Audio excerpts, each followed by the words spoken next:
Hey, these are the worst things that you would be able to put in your rental property.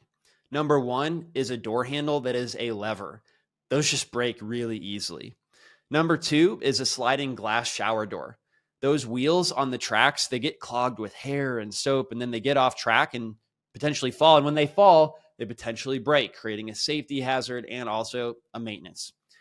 Okay. The next one is a rain shower head where they're like big wide shower heads and it rains down straight on you. Well, they've got a lot of little holes, and your water softener, if you even have one in your rental property, is not going to be filled up with salt all the time because the tenants just don't seem to really care about that. So then the water gets hard and it clogs those little holes, and a big stream turns into a tiny trickle, and they're going to actually submit a maintenance request for that. The other thing is in the kitchen, when you have a faucet that extends out so that you can spray your dishes, don't cheap out on those because the recoil on those will probably stop working, and then you're going to get another maintenance request. And faucets really aren't cheap, so you don't want to be replacing those often. The next thing is the spring door stops. Typically, those get hit with vacuum cleaners by the tenant or the cleaning person in between tenants, and they break off, and then the door slams and creates a hole in the drywall. And then you've got two things to fix: the hole in the drywall and also the door stopper. You need to get the solid metal door stoppers that screw into the wooden trim on your floor. Those are virtually indestructible. So I've got this experience from having 19 properties worth over $4 million. And Ryan and I have also helped over 10,000 people maximize their ROI in real estate with this podcast and also the DealMachine software platform, marketing tool for investors. I'm curious, Ryan, what's on your list of absolute no-nos to put in your rental property?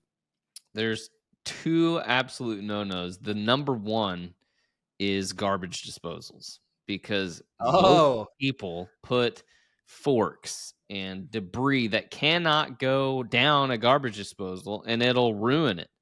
And typically, now we've bought houses that had them, or we've rehabbed houses and we're like, man, this is a nice rental, let's put a garbage disposal. And it has come back to bite me every single time. I'll get a maintenance request, garbage disposal's not working. Well, what had happened, we get there, we open it up, and there's a fork in there and it's lodged.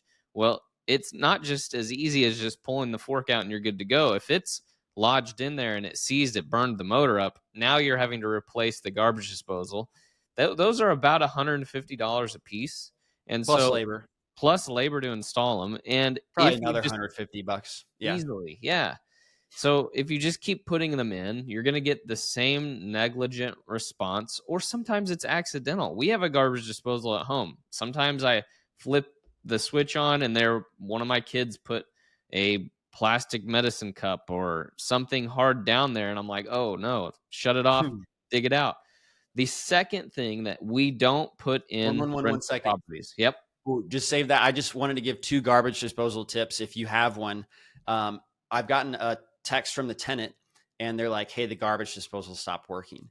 And so before I send someone out and spend money for a handyman to do that, I say, hey, look under the sink. There's going to be like a metal stick that's got like two bends in it.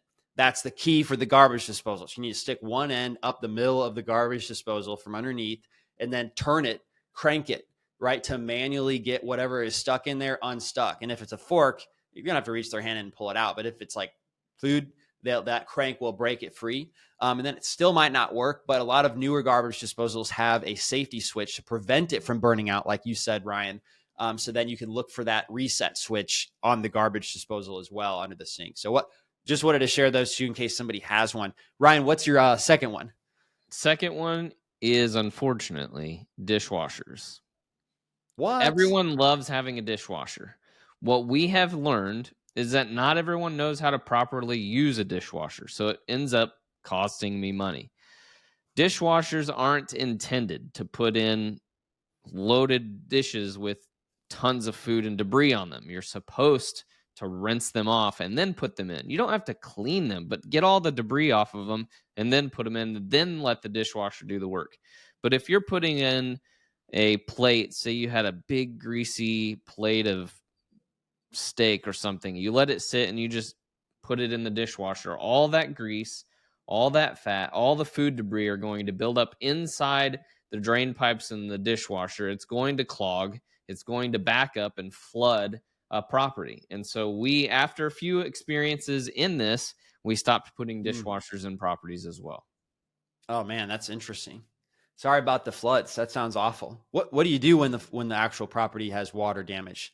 Did you got your luxury vinyl planks so you can handle it, or was it a hardwood floor?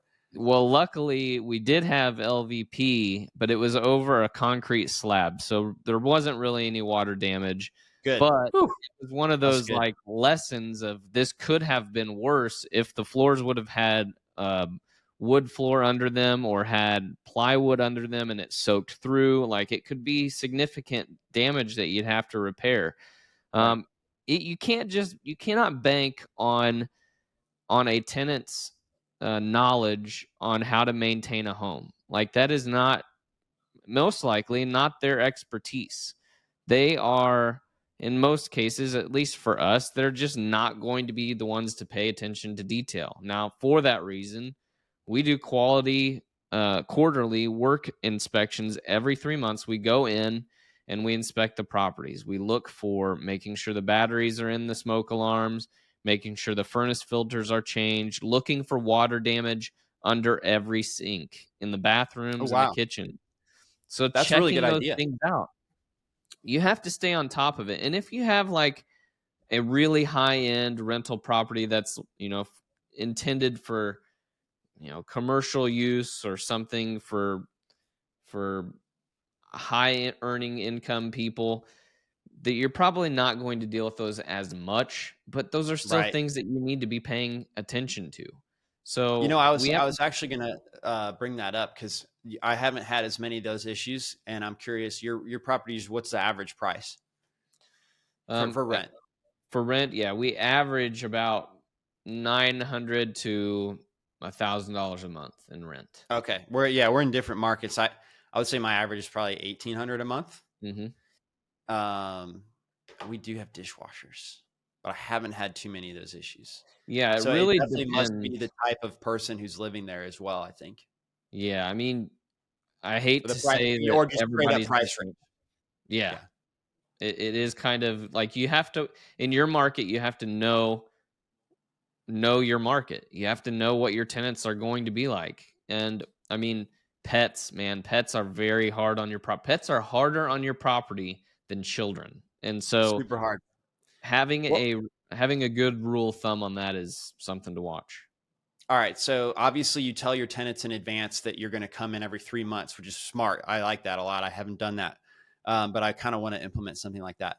So you tell them in advance, and then what if you see that their dog has scratched up the door? Would you fix the door right then, or would you just wait for them to move out before you fixed it?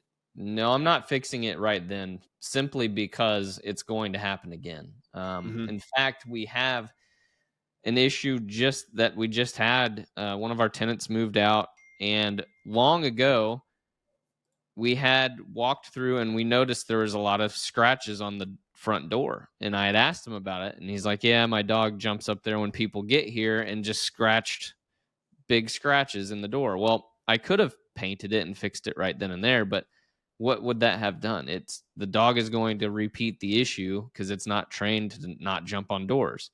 So we left it. It sat like that for like 2 years. And he moved out last week and I went in, then we touched it up and we fixed it. I got it.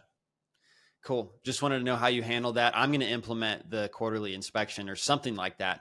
At least every 6 months, maybe you're on Yeah. renewal. Make sure we do that as an incorporated normal part of our process. So cool. So those are some tips for what to put in your rental properties and what not to put in your rental properties. So you might be thinking, why am I picking out everything in my rental? Well, we get the best deals by finding rundown, low cost houses and then fixing them up. So if you guys want to learn how to do that, we're hosting a 30-day cold calling challenge where you learn how to find those sellers that will be willing to sell for a discount and what to say to them to offer to take this problem property off their hands. If you guys want to join that, just open up Google, type DealMachine cold calling challenge. You'll find the page and it's free to sign up and join these live calls. If you're hearing this, we've still got at least 3 live calls left for you guys to join and learn. It's not too late. You can join in on any of those. And I hope to see you guys there so we can help you on your path to financial freedom. Thanks for listening to the DealMachine Real Estate Investing Podcast. Please leave us a review and follow along wherever you're listening to your podcast.